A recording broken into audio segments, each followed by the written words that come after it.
اعوذ باللہ من الشیطان الرجیم بسم اللہ الرحمن الرحیم فَإِنْ حَاجُّوكَ فَقُلْ أَسْلَمْتُ وَجْهِيَ لِلَّهِ وَمَنِ اتَّبَعَنِ وَقُلْ لِلَّذِينَ أُوتُوا الْكِتَابَ وَالْأُمِّيِّينَ أَأَسْلَمْتُمْ فَإِنْ أَسْلَمُوا فَقَدِ اهْتَدَوْا وَإِنْ تَوَلَّوْا فَإِنَّمَا عَلَيْكَ الْبَلَاغُ وَاللَّهُ بَصِيرٌ بِالْعِبَادِ صدق اللہ العظیم۔ رب اشرح لی صدری ویسر لی امری واحلل عقدۃ من لسانی یفقہوا قولی ربی یسر ولا تعسر وتمم بالخیر آمین یا رب العالمین۔ سورہ آل عمران کی آیت نمبر 20 میں نے آپ کے سامنے تلاوت کی ہے، اور اس آیت کے ساتھ ہی ہمارا سورہ آل عمران کا دوسرا رکوع بھی انشاءاللہ تعالی مکمل ہو جائے گا۔ تو چلتے ہیں جی اس آیت کے حصے کرنے کی طرف۔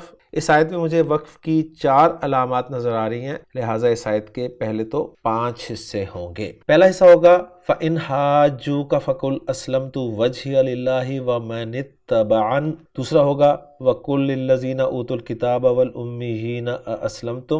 تیسرا ہوگا فَإِنْ أَسْلَمُوا فَقَدِ اهْتَدَوْا، اور چوتھا ہوگا وَإِنْ تَوَلَّوْا فَإِنَّمَا عَلَيْكَ الْبَلَاغُ، اور پانچواں اور آخری ہوگا وَاللَّهُ بَصِيرٌ بِالْعِبَادِ۔ اب جو پہلا حصہ ہے اس کے الفاظ پہ بات کریں گے۔ اس میں پہلا لفظ جو ہے وہ ہے فا حرف ہے، استنافیہ قرار دیں گے ہم کیونکہ ہم نیا جملہ کر رہے ہیں۔ ان حرف شرط ہے، اور اس کے بعد حاجو فعل ماضی جمع مذکر غائب کا صیغہ ہے۔ ہا جیم اور جیم اس کے روٹ لیٹرز ہیں، باب مفعلہ سے یہ استعمال ہوا ہے۔ اوریجنلی تھا یہ حاججا یحاججو محاججتن، اور تبدیلی کے بعد یہ بنا حاجہ یحاجو محاجتن۔ اس کے معنی لکھے ہیں خان صاحب نے ایک دوسرے سے دلیل بازی کرنا، بحث کرنا، اور آیت کا ریفرنس سورۃ البقرہ آیت نمبر 258 کا دیا ہے۔ تو حاجو یہاں پر جمع مذکر غائب کا صیغہ ہے، فعل ماضی معروف، اور اس کے ساتھ جو ضمیر آپ دیکھ رہے ہیں کاف، یہ ضمیر منصوب متصل واحد مذکر حاضر کی ہے۔ فا یہ حرف ہے اور شرط کے جواب پر آیا ہے، لہٰذا اس کو فا جزائیہ کہا جائے گا۔ کل فعل امر ہے، اسلمتو فعل ماضی واحد متکلم کا صیغہ ہے، سین لام میم اس کے روٹ لیٹرز ہیں، باب فعل اسلم یسلم اسلامن، سر تسلیم خم کرنا۔ وجہ کا لفظ جو ہے یہاں پر آپ کو زیر کے ساتھ نظر آ رہا ہے، لیکن یہ زیر اس لیے آئی ہے کہ اس کے بعد یائے متکلم ہے جو کہ ضمیر مجرور متصل ہے واحد متکلم کی۔ واحد متکلم مجرور متصل ضمیر جب بھی اسم کے ساتھ آتی ہے تو یہ ڈیمانڈ کرتی ہے کہ مجھ سے پہلے زیر ہو، لہٰذا اگر واحد اسم اس سے پہلے آتا ہے، اور ہم جانتے ہیں کہ واحد اسم کے آخری حرف پر یا تو پیش ہوتی ہے یا زبر ہوتی ہے یا زیر ہوتی ہے، تو وہ اپنی پیش کو زیر میں، زبر کو زیر میں تبدیل کر دیتا ہے۔ تو یہاں پر یائے متکلم کی ڈیمانڈ کی وجہ سے وجہ کی ہا پر زیر لگی ہوئی ہے۔ باقی ترکیب میں دیکھیں گے کہ یہ وجہو تھا یا وجہ تھا یا وجہی ہی تھا۔ وجہ چہرے کے لیے لفظ استعمال ہوتا ہے، اور اس کے ساتھ ضمیر کی بات ہم کر چکے ہیں۔ لام اگلا لفظ جو ہے وہ حرف جر ہے، جس کے بعد اس میں جلالہ آپ کو مجرور نظر آ رہا ہے۔ اس میں جلالہ کو میں نے پورا بریکٹ میں لکھ دیا ہے تاکہ آپ کو اندازہ ہو جائے کہ جب لام جارہ کے ساتھ اس میں جلالہ لکھا جاتا ہے تو لام ہٹانے کے بعد وہ کیسا دکھتا ہے۔ واو حرف ہے، من اسم ہے، اس میں موصول، اتبع فعل ماضی واحد مذکر غائب کا صیغہ ہے، تا با عین اس کے روٹ لیٹرز ہیں، باب افتعال، اتبع یتبع اتباعن پیروی کرنے کے معنی میں یہ فعل استعمال ہوتا ہے۔ اور اس کے ساتھ جو آخری لفظ ہے وہ ہے نون، جو کہ زیر کے ساتھ استعمال ہوا ہے، اور یہ نون جو ہے یہ نون وقایا ہے، جو اسی یائے متکلم ضمیر کی ڈیمانڈ جو کہ زیر ہوتی ہے اس کو پوری کرنے کے لیے استعمال ہوتا ہے، کیونکہ فعل جو ہے وہ یائے متکلم کی ڈیمانڈ کبھی پوری نہیں کرتا، اس لیے نون صاحب کو بیچ میں آنا پڑتا ہے۔ تو یہاں پر کنفرم ہے کہ نون کے بعد یائے متکلم جو ہے ضمیر منصوب متصل وہ محذوف ہے۔ پہلے حصے کے الفاظ پہ بات کرنے کے بعد اب چلتے ہیں دوسرے حصے کے الفاظ کی طرف۔ اس میں پہلا لفظ جو ہے وہ ہے واو حرف ہے، یہاں پر عاطفہ قرار دیا جائے گا۔ کل فعل امر ایک مرتبہ پھر آپ کے سامنے ہے، لام حرف جر جس کے بعد الذین اس میں موصول جمع مذکر کے لیے، اوتو فعل ماضی جمع مذکر غائب کا صیغہ ہے اور مجہول ہے، اس پہ بات ہم پچھلی آیت میں کر چکے ہیں۔ الکتابہ منصوب استعمال ہوا ہے، واو پھر حرف ہے عاطفہ ہوگا، اور الامیین جو ہے الامیون کی منصوب اور مجرور فارم ہے۔ الامیون جو ہے الامی کی جمع ہے، اور امی جو ہے یہ اسم نسبت ہے۔ خان صاحب لکھ رہے ہیں کہ ماں سے نسبت والا یعنی پیدائش کے وقت بچہ کچھ نہیں جانتا، اس لحاظ سے امی ایسے شخص کو کہتے ہیں جو لکھنا پڑھنا نہ جانتا ہو۔ اس کے بعد اگلا لفظ جو ہے وہ ہے حمزہ، جو کہ استفہام کے لیے استعمال ہوا ہے لہذا حرف ہے، اور اسلمتم باب افعال سے سین لام میم مادے کو استعمال کرتے ہوئے اسلم یسلم اسلامن سر تسلیم خم کرنا، جمع مذکر حاضر کا صیغہ ہے فعل ماضی معروف۔ دوسرے حصے کے الفاظ پہ بات کرنے کے بعد اب چلتے ہیں تیسرے حصے کے الفاظ کی طرح۔ اس میں فا حرف ہے، ان حرف شرط ہے، اسلم پھر ایک مرتبہ سین لام میم مادے کو استعمال کرتے ہوئے باب افعال سے اسلم یسلم فعل ماضی جمع مذکر غائب کا صیغہ ہے، فا حرف ہے، قد حرف تحقیق ہے، اہتدو ہا دال یا اس کے روٹ لیٹرز ہیں، باب افتعال سے استعمال ہوا ہے اور جمع مذکر غائب کا صیغہ ہے۔ خان صاحب لکھ رہے ہیں کہ اہتدا یا یہتدیو تبدیلی کے بعد اہتدا یہتدی کے معنی ہوتے ہیں ہدایت پانا، اور آیت کا ریفرنس یہی دیا ہے فَإِنْ أَسْلَمُوا فَقَدِ اهْتَدَوْا، بس اگر یہ لوگ اسلام لے آئیں تو انہوں نے ہدایت پا لی۔ اگلے حصے کے الفاظ پہ بات کریں گے۔ اس میں پہلا لفظ جو ہے واو پھر حرف ہے، ان پھر حرف شرط ہے، تولو واو لام یا کو باب تفاعل میں استعمال کرتے ہوئے خان صاحب بتا رہے ہیں کہ تولا یا یتولیو تولین تبدیلی کے بعد تولا یتولا تولن استعمال ہوتا ہے، اور بنیادی مفہوم ہے کہ کسی طرف سے پھر جانا، لیکن جب انسان کسی طرف سے رخ پھیرتا ہے تو اس کا رخ کسی طرف ہو جاتا ہے، اس لیے یہ بھی دو معانی میں آتا ہے۔ ایک معنی ہے اس کے کسی سے منہ موڑنا یعنی بے رخی کرنا، اور دوسرے معنی ہے اس کے کسی کی طرف رخ کرنا یعنی دوست بنانا یا دوستی کرنا۔ مزید بتا رہے ہیں کہ استثناء کو چھوڑ کر عام قاعدہ یہ ہے کہ اگر اس کا مفعول مذکور نہ ہو یا ان کے صلے کے ساتھ ہو تو معنی ہوتے ہیں منہ موڑنا، روگردانی کرنا، اور اگر مفعول بھی نفسی ہی آئے یعنی وداؤٹ پریپوزیشن آئے تو معنی ہوتے ہیں دوستی کرنا۔ اس لیے تولا کے معنی ہے اس نے منہ موڑا، اور تولا انہو کا مطلب ہے اس نے اس سے منہ موڑا، جبکہ تولاہو کا مطلب ہے اس نے اس سے دوستی کی۔ آیت کا ریفرنس انہوں نے سورہ آل عمران کی آیت نمبر 82 کا دیا ہے۔ اب یہاں پر تولو فعل جو ہے اس کا مفعول مذکور نہیں ہے، تو اس کے معنی ہم کریں گے منہ موڑنا یعنی روگردانی کرنا۔ اگلا لفظ فا ہے جو کہ جزائیہ کہلائے گا کیونکہ شرط کے جواب الشرط پر داخل ہو رہا ہے۔ انما کلمہ حسر ہے، الا حرف جر جس کے ساتھ ضمیر مجرور متصل واحد مذکر حاضر کی لگی ہوئی ہے، البلاغ کا لفظ مرفوع استعمال ہوا ہے پہنچانے کے معنی میں، اور آخری حصہ جو ہے اس آیت کا اس کا پہلا لفظ واو اس میں جلالہ مرفوع استعمال ہوا ہے، بصیر صفت مشبہ کا صیغہ ہے مرفوع ہے، با حرف جر ہے، اور اس کے بعد العباد لفظ جو ہے یہ العبد کی جمع ہے۔ یوں الحمدللہ آیت نمبر 20 کے تمام الفاظ پہ ہماری بات مکمل ہو جاتی ہے۔ اب ہم چلتے ہیں ان تمام حصوں میں بنے ہوئے جملوں کے اعراب کی طرف۔ تو پہلا حصہ جو ہے اس میں فا سے آغاز ہو رہا ہے، فا کو استنافیہ مان لیتے ہیں تو جملہ مستانفہ ہو جائے گا۔ ان حرف شرط ہے، اور حرف شرط کے بعد ہم جانتے ہیں کہ دو جملے آتے ہیں، ایک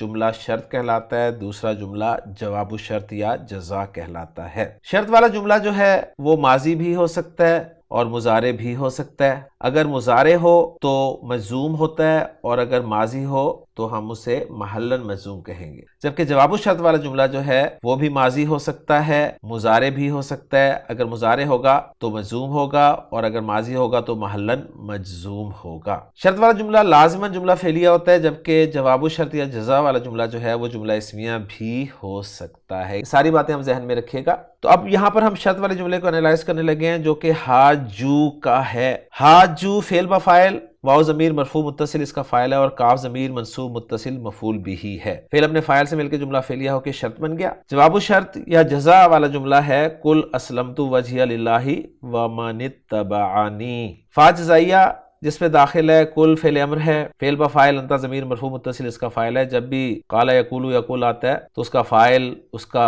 مقول القول یعنی مفعول بھی ہم نے دیکھنا ہوتا ہے۔ تو فاعل آ گیا، اب مقول القول مفعول بھی جو آ رہا ہے وہ ہے اسلمت وجہی للہ ومن اتبعنی۔ اسلمت فعل بفاعل، تو ضمیر مرفوع متصل اس کا فاعل ہے، وجہیہ مضاف مضاف الیہ ہو کر یہ مفعول بھی ہے اسلمت فعل کے لیے۔ اور وہ جو میں نے کہا تھا آپ سے کہ وجہ لفظ کے آخری حرف ہا پہ ہم دیکھیں گے اعراب میں کہ پیش ہے زبر ہے یا زیر ہے، تو یہاں پر زبر تھی جو یا متکلم کی ڈیمانڈ کی وجہ سے زیر ہو گئی، تو وجہی بھی اسے پڑھ سکتے ہیں، لیکن یہاں پر وجہیہ آیا ہے، کیونکہ ہم جانتے ہیں کہ یا متکلم جو ہے وہ ساکن بھی ہوتی ہے اور اس پہ زبر بھی آتی ہے۔ عام طور پہ زبر جو ہے وہ ملا کر پڑھنے کے لیے لگائی جاتی ہے، لیکن یہاں پر ملا کے پڑھنے والی بات نہیں ہے۔ تو وجیہ مضاف مضاف الیہ ہو کر اسلمت فعل کے لیے مفعول بھی بن گیا، للہ جار مجرور کا مجموعہ ہے اور یہ متعلق ہو جائے گا اسلمت فعل کے۔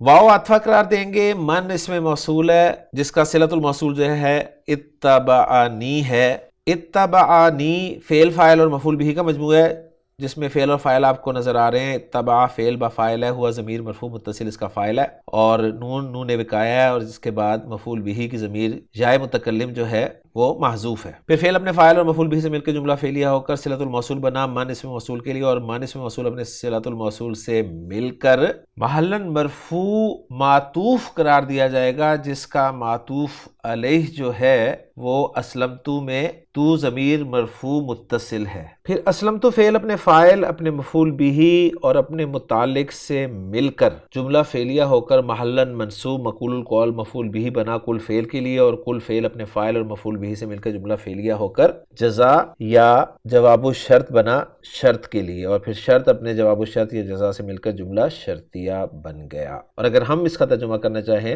تو کچھ یوں کر سکتے ہیں، پھر اگر وہ جھگڑا کریں آپ سے تو آپ کہہ دیں کہ میں نے اپنے چہرے کو جھکا لیا اللہ کے لیے، میں نے اپنا چہرہ اللہ کے تابع کر دیا، اور اس نے بھی جس نے میری پیروی کی، یعنی میں نے اور جس نے میری پیروی کی، ہم نے اپنا چہرہ اللہ کے لیے جھکا دیا۔ اس کے بعد جو دوسرا حصہ ہے اس کے اعراب پر بات کریں گے۔ واو کو ہم عاطفہ بھی کہہ سکتے ہیں، مستانفہ بھی کہہ سکتے ہیں۔ کل فعل با فاعل ہے، انت ضمیر مرفوع متصل اس کا فاعل ہے۔ کالا یقولو یا کل جب بھی آتا ہے تو تین چیزیں ہم نے دیکھنی ہوتی ہیں، فاعل جس سے کہا جائے وہ لام کے ساتھ آتا ہے، اور جو کہا جائے وہ مقول القول یعنی مفعول بھی ہوتا ہے اور وہ جملہ ہوتا ہے۔ تو کل کا فاعل جو ہے ہمیں معلوم ہو گیا، انت ضمیر مرفوع متصل اس کا فاعل ہے۔ اب للذین اوتوا الکتاب والامیین جو ہے یہ ہے جس سے کہا جا رہا ہے، اس میں لام حرف جر ہے جس کے بعد الذین اسم موصول محلاً مجرور قرار دیا جائے گا۔ الذین اسم موصول اکیلا کبھی نہیں آتا، لہٰذا اس کا صلۃ الموصول جو ہے وہ اوتوا الکتابہ ہے۔ اوتوا الکتابہ، اوتو فعل مجہول، واو ضمیر مرفوع متصل نائب فاعل، اور الکتابہ جو ہے یہ مفعول بھی استعمال ہوا ہے۔ تو فعل مجہول اپنے نائب فاعل اور مفعول بھی سے مل کے جملہ فعلیہ ہو کر صلۃ الموصول بنا الذین اسم موصول کے لیے، اور الذین اسم موصول اپنے صلۃ الموصول سے مل کر معطوف علیہ ہو گیا۔ واو عطفہ اور الامیین معطوف ہے، پھر معطوف علیہ الذین اوتوا الکتابہ اپنے معطوف الامیین سے مل کر مجرور ہوا لام جارہ کے لیے، اور لام جارہ اپنے مجرور سے مل کر متعلق ہو گیا کل فعل کے۔ اب جو مقول القول یعنی مفعول بھی ہے وہ ہے اسلمتم، جو کہ ایک جملہ فعلیہ ہے جس میں حمزہ جو ہے وہ استفہام کے لیے ہے۔ اسلمتم فعل با فاعل ہے، تم ضمیر مرفوع متصل فاعل ہو جائے گا، اور پھر یہ فعل اپنے فاعل سے مل کے جملہ فعلیہ ہو کر محلاً منصوب مقول القول مفعول بھی بن جائے گا کل فعل کے لیے، اور پھر کل فعل اپنے فاعل اپنے متعلق اور اپنے مفعول بھی سے مل کر جملہ فعلیہ ہو جائے گا۔ اور اگر ہم ترجمہ کرنا چاہیں اس حصے کا تو کچھ یوں ہوگا، اور آپ کہہ دیجئے کن سے؟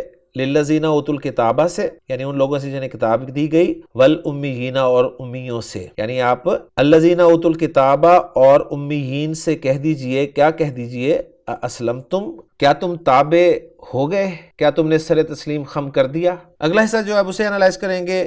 فا جو ہے یہاں پر استنافی قرار دے دیتے ہیں، ہم الگ الگ جملہ کر لیتے ہیں تاکہ ہماری آسانی ہو جائے۔ ان حرف شرط ہے جس کے بعد شرط اور جواب الشرط دو جملے چاہیے۔ اسلم فعل با فاعل، واو ضمیر مرفوع متصل اس کا فاعل ہے، اور یہ جملہ فعلیہ ہو کے شرط بن جائے گا۔ فا جزائیہ ہے جو کہ جواب الشرط پر آیا ہوا ہے، اور جواب الشرط ہے قد اہتدوا، قد کے دال ساکن کو آگے ملاتے ہوئے زیر دی گئی ہے۔ قد حرف تحقیق ہے جس کے بعد اہتدوا جو ہے فعل با فاعل ہے، واو ضمیر مرفوع متصل اس کا فاعل ہو جائے گا، اور فعل اپنے فاعل سے مل کے جملہ فعلیہ ہو کر جواب الشرط یا جزا بن جائے گا، اور پھر شرط اپنے جزا سے مل کر جملہ شرطیہ بن جائے گا۔ اور ہم اس حصے کا ترجمہ کچھ یوں کریں گے کہ پھر اگر وہ تابع ہو جائیں تو بے شک ہدایت پا گئے۔ اگلے حصے کو انالائز کریں تو یہ بھی ایک جملہ شرطی ہے۔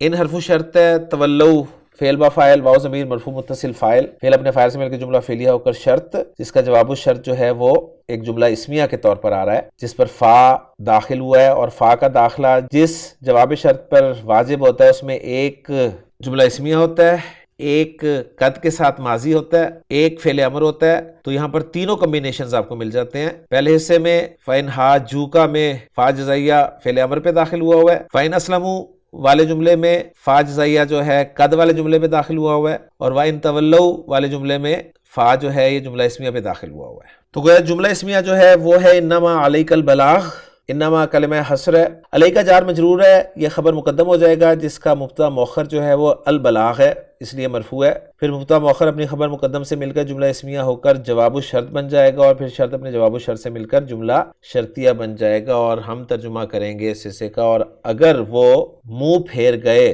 تو آپ پر صرف پہنچا دینا ہے۔ آخری حصہ جو ہے اس آیت کا وہ ہے واللہ بصیر بالعباد، واو کو استنافیہ قرار دے دیتے ہیں، اس میں جلالہ مبتدا بن جائے گا، بصیرن جو ہے یہ خبر بن جائے گی، اور بالعبادی جار مجرور یہ متعلق ہو جائے گا بصیر کے، کیونکہ بصیر صفت مشبہ کا صیغہ ہے، اور پھر مبتدا اپنی خبر سے مل کر جملہ اسمیہ بن جائے گا، اور ترجمہ کریں گے ہم اس حصے کا، اور اللہ دیکھنے والا ہے یا دیکھ رہا ہے بندوں کو۔ تو الحمدللہ جی ہماری ورکنگ مکمل ہو گئی ہے۔ محمود صافی صاحب کی ورکنگ کو دیکھ لیتے ہیں۔ محمود صافی صاحب جو ہیں وہ پہلا جملہ ان حاجو کا لا محل لہ معطوف علی الاستنافیہ فی الآیت السابقہ قرار دیا، انہوں نے، ہم نے اس کو مستانفہ قرار دیا تھا۔ کل والا جملہ فی محل جزم جواب الشرط ہے، ٹھیک ہے، انہوں نے محلاً مجزوم قرار دیا اس کو۔ اسلمت وجہیہ فی محل نصب مقول القول ہے۔ اتبعنی لا محل لہ صلۃ الموصول من ہے۔ کل جو ثانیہ ہے وہ لا محل لہ استنافیہ ہے۔ اوتوا الکتاب لا محل لہ صلۃ الموصول الذین ہے۔ اسلمت فی محل نصب مقول القول ہے۔ اسلموا لا محل لہ استنافیہ ہے۔ قد اہتدوا فی محل جزم جواب الشرط ہے۔ ان تولوا لا محل لہ معطوف علی جملہ ان اسلموا ہے۔ علیک البلاغ فی محل جزم جواب الشرط مقترنۃ بالفاء ہے، اور اللہ بصیر لا محل لہ استنافی ہے۔ تو الحمدللہ جی 100% ورکنگ ہماری میچ کر جاتی ہے محمود صافی صاحب کی ورکنگ سے۔ اب رہ گیا اس آیت کا ترجمہ، تو ترجمہ آپ کے سامنے رکھ رہا ہوں عبدالسلام صاحب کا کہ فَإِنْ حَاجُّوكَ، پھر اگر وہ تجھ سے جھگڑا کرے فَقُلْ تو کہہ دے اسلمت وجہی للہ وَمَنِ اتَّبَعَنِي، میں نے اپنا چہرہ اللہ کے تابع کر دیا اور اس نے بھی جس نے میری پیروی کی۔ وَقُلْ لِلَّذِينَ أُوتُوا الْكِتَابَ وَالْأُمِّيِّينَ، اور ان لوگوں سے جنہیں کتاب دی گئی ہے اور ان پڑھ لوگوں سے کہہ دے اسلمتم، کیا تم تابع ہو گئے؟ فَإِنْ أَسْلَمُوا، پس اگر وہ تابع ہو جائیں، فَقَدْ اهْتَدَوْا، تو بے شک ہدایت پا گئے۔ وَإِنْ تَوَلَّوْا، اور اگر وہ منہ پھیر لیں، فَإِنَّمَا عَلَيْكَ الْبَلَاغُ، تو تیرے ذمہ تو صرف پہنچا دینا ہے۔ وَاللَّهُ بَصِيرٌ بِالْعِبَادِ، اور اللہ بندوں کو خوب دیکھنے والا ہے۔ تو الحمدللہ جی سورہ آل عمران کا دوسرا رکوع ہمارا مکمل ہو گیا ہے، اور اس رکوع کی جو آخری آیت تھی وہ آیت نمبر 20 تھی سورہ مبارکہ کی۔ انشاءاللہ تعالی اگلے لیکچر میں سورہ آل عمران کے تیسرے رکوع کی پہلی آیت کے ساتھ، جو کہ سورہ مبارکہ کی آیت نمبر 21 ہوگی، آپ سے ملاقات کریں گے۔ سبحانک اللہم و بحمدک، اشہد ان لا الہ الا انت، استغفرک و اتوب الیک۔